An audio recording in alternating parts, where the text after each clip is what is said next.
My name is Matt Lees from XM, and I'd like to talk to you about Devil May Cry. Now, first of all, let's get a few things straight.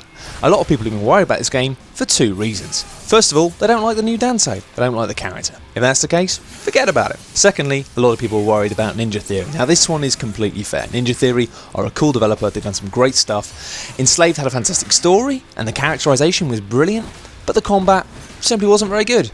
Ninja Theory are a solid studio. They've done some good stuff, but they've never been excellent. Now, I'm pleased to tell you that Devil May Cry, this is a studio that has just earned its stars. We've been worried about the combat for a while. We got a feel for the combat when we first started previewing it, but it didn't feel quite finished. There was a potential for something really special, but it didn't feel quite there. And the same was true of the visuals, which kind of looked a little bit rough around the edges and lacking that sheen. After spending about 5 or 6 hours with a near final version of the game though, we can honestly say there's absolutely nothing to worry about here. First of all, it looks absolutely gorgeous and the art direction is superb, but really who gives a damn about any of that stuff? The most important thing about Devil May Cry is that this is an awesome action game. This isn't just a good action game or a great action game, this is an awesome action game.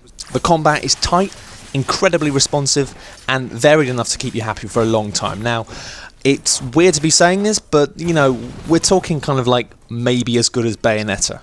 Now, the reason I have to be standing here telling you this is because there's an awful lot of apathy about this game. A lot of people think it looks a little rough around the edges. They think, yeah, it might be alright, No. This is the best Devil May Cry since Devil May Cry 3. Devil May Cry 4 was pretty rubbish. This is incredible. They've reinvented the combat system and they've got these demonic and these angelic weapons which you can combine for freeform combos. You can start a combo with one weapon, end it with another, and the main difference is the way you can transition between the two elements to keep a combo going. For instance, using the Devil Grapple ability will yank enemies towards you, whereas the angelic one will pull you towards them.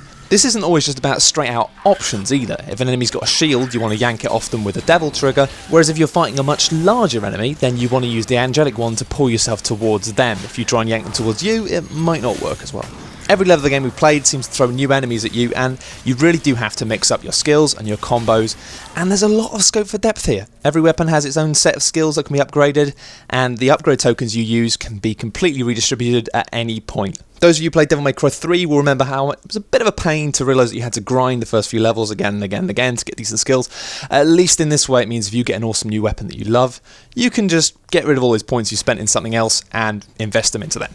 Now, the combat in Devil May Cry is possibly the most exciting thing we've played in a very long time, but also, you know, Ninja Theory have learnt from some of their past mistakes. Enslaved saw you running all over the levels trying to collect flipping orbs, whereas this doesn't even have orbs out in the wild. There are things you can destroy to earn orbs, but largely the level design is quite focused. You've still got the elements of platforming and exploration, but even the secret levels are hidden behind doors that you have to unlock with keys, rather than just having to find a door in the middle of nowhere and pressing X.